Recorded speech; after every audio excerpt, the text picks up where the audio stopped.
আসসালামু আলাইকুম। কি অবস্থা, ভালো আছেন নে? আমাদের শরীর ভালো আছে নে? আরে মানে কষ্ট করে দিচ্ছেন কেন? তো আল্লাহ দিলে যত সব থাকে আল্লাহ দিলে ইনশাল্লাহ কেন নামাজ পড়েন নি? ইনশাল্লাহ আল্লাহ দিলে নামাজ হবে, তো নামাজ পড়া সবসময় আল্লাহ দিলে। আমাদের মুসলমানও কি নামাজ বুঝে মেইন, ঠিক আছে নি? নামাজ হচ্ছে আমাদের মেইন, আমাদের নামাজ পড়তে হবে। আসলে আমার নামাজ যেতে হইলে নামাজ আমাদের অনেক দায়িত্ব। ইনশাল্লাহ নামাজ কালাম পড়বেন। তো আমরা ইনশাল্লাহ ঈদ উপলক্ষে একটা শাড়ি কিনছি। আমার শাড়িটা আপনার হাতে তুলে দিলে খুশি হবেন নি? খুশি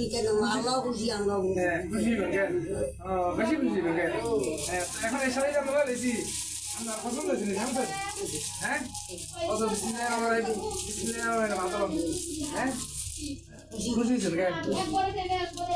আমার যত ফ্যান ফলোয়ার আছেন, আসসালামু আলাইকুম ওয়া রাহমাতুল্লাহি ওয়া বারাকাতুহু। এই যে দেখছেন আর বুয়া খেলা, ওরা আসলে খুব একদম দুধু শিশুর মতন, এবং কখন খালু ডাকে, কখনো কাকা ডাকে, কখনো আবার ভাই ডাকে। আসলে ওই যে দুধু শিশুর মতন, এরা কিন্তু এখন আর সেন্স ঠিক নেই। তো এভাবে অসংখ্য লোক এলাকাতে আছে, আসলে সর্ব কিছু মানুষ কিছু বলতে পারে না। তো আমরা যারা একটু সচেতন আছি, এদের দিকে খেয়াল রাখবেন, খেয়াল রাখা আমাদের দায়িত্ব। যে যতটুকু পারেন ইনশাল্লাহ তাদের মুখে হাসি ফুটাবেন, এটা থাকবে আমার সবার কাছে অনুরোধ। আসসালামু আলাইকুম ওয়া রাহমাতুল্লাহি ওয়া বারাকাতুহু।